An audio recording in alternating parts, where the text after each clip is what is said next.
Absolutely crazy match. Is there a bit of fatigue coming in here? I think so. I mean, well, first of all, Hydra bringing back Pandemic Legion's own setup to beat them with is just very well played on their part. Yes. Master stroke.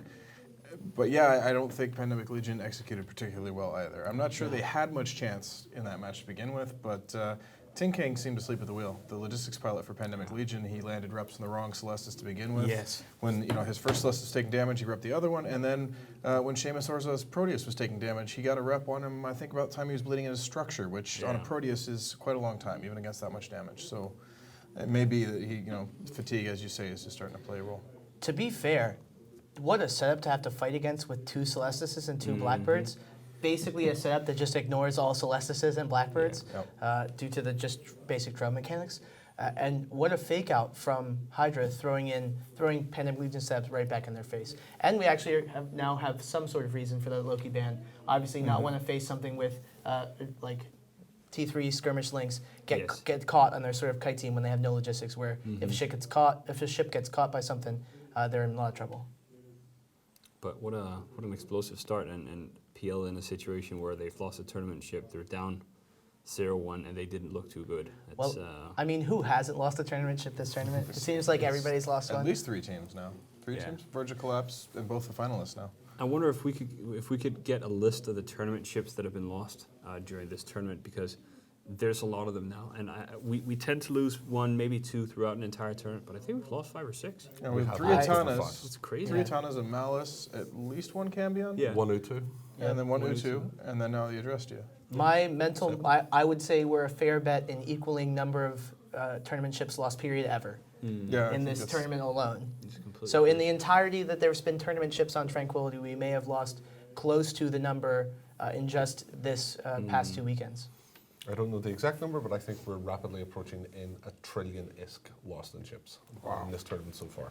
Certainly yesterday it was like 540 billion. So. Absolutely crazy. So of course the teams don't have a lot of break.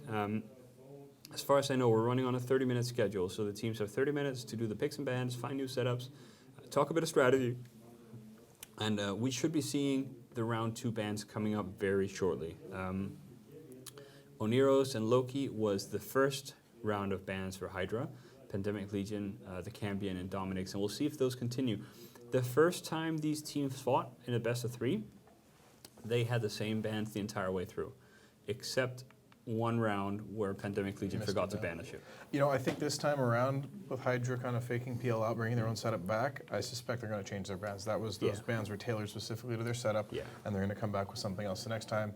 I would even guess they go back onto their standard bans, maybe more standard setup. They're up 2-0 now. They have 3 chances to win it, and they really don't have to go all in to win this next match. So, Pac, did you expect that Hydra thought PL would bring that exact setup, and they just wanted to face off against each other and see just who was the best at shot calling?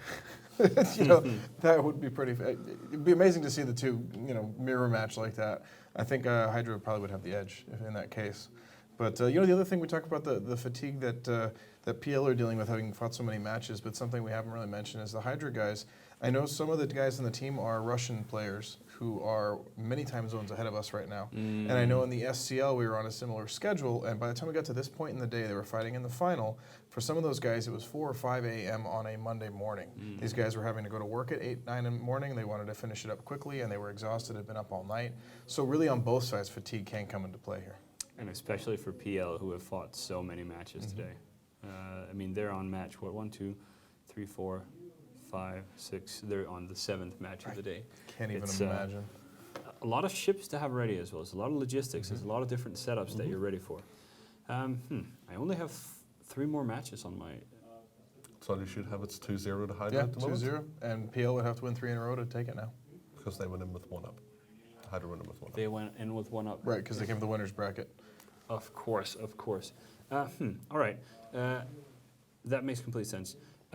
If you want to be 1 up on everyone playing lame games, you should play you online. And there's a 30-day trial at the bottom of the stream where you can join all these wonderful players in our big universe.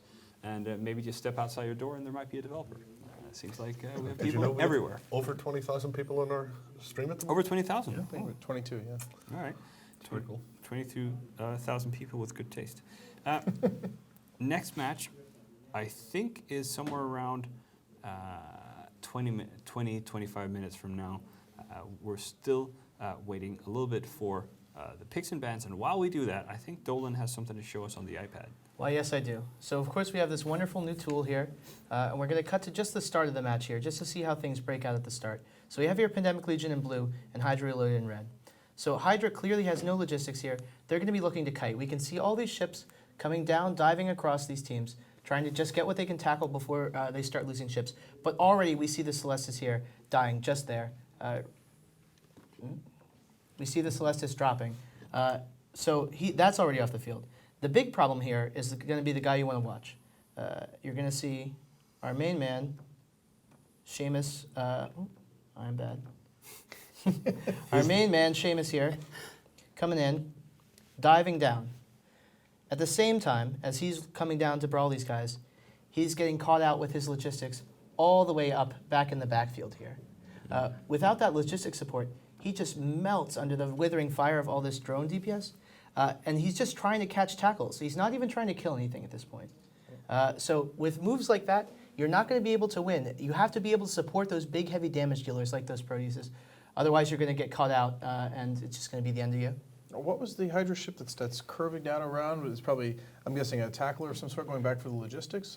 You see the one Hydra ship that breaks out of formation there, and then you see the other one pull back behind. I'm guessing those are maybe tackle frigates going in to isolate the logistics. That maybe is why Ting Kang was out of range. I don't know if he got webbed during the time he wasn't repping. I didn't see, but I know he had a web at one point. You need to unpause it, by the way. Pardon?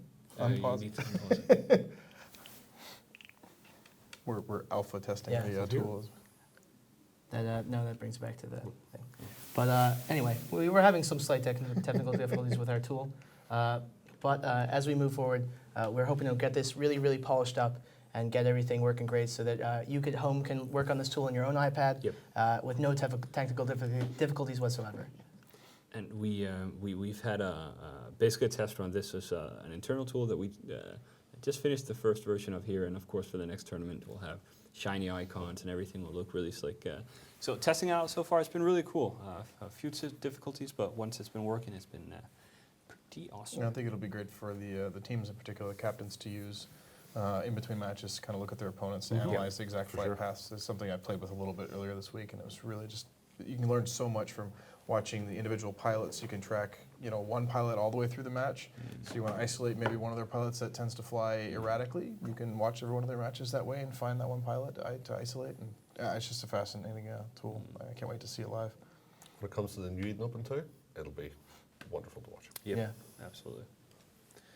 All right, 3 matches left. PL have to go 3-0. Yep. There's no other way out of this. Hydra have a win in the bag. They just won this one. They're up 2-0. They need to win one more match, and the Alliance tournament is over, or PL has to go 3-0. I quite like PL, but looking at them now and seeing that they have to pull 3 matches, I just don't think it's going to happen. I don't think they can pull 3. I don't think so. I think they can pull 1. That said, I don't know if they can pull the next one. In other words, if they were to play all 3 matches, I give them 1, maybe 2. But I'm not sure they can win coming right off of that loss, coming at this end of this long slog. I think they'll bounce back from that one and bring out a win. I don't know. And we were a little bit behind because they'd just come out of the PL Exodus match, and the PL guys were exhausted and they needed a little bit more time, which we of course gave them to make sure that we have a good tournament here. But I mean, this is not the PL we saw fight Hydra yesterday. No. Yesterday with close matches, could have gone both ways. 7 matches into this for PL, I think it looks slightly bleak for them. But if there is one alliance that can pull it together, it's probably PL. Yep. But that is part of the test of the new tournament format. It's just kind of part of the uphill battle coming out of the losers bracket. We talked about it earlier last week, and now it's becoming a reality. We're actually seeing, even though PL fell into the losers bracket very late, it took until yesterday for them to fall into it.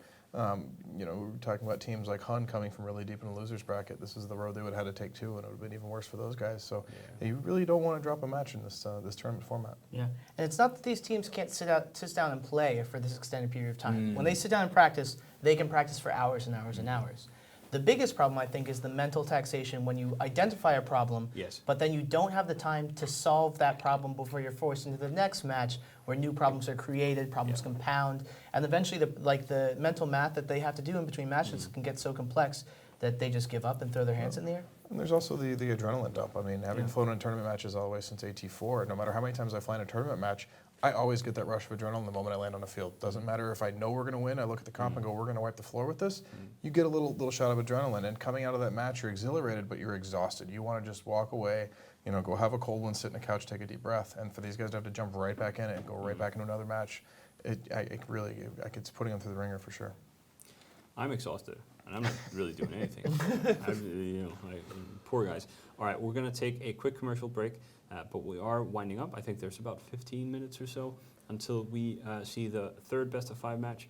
And, PL have their backs against the wall, but 3 wins in a row, stranger things have happened.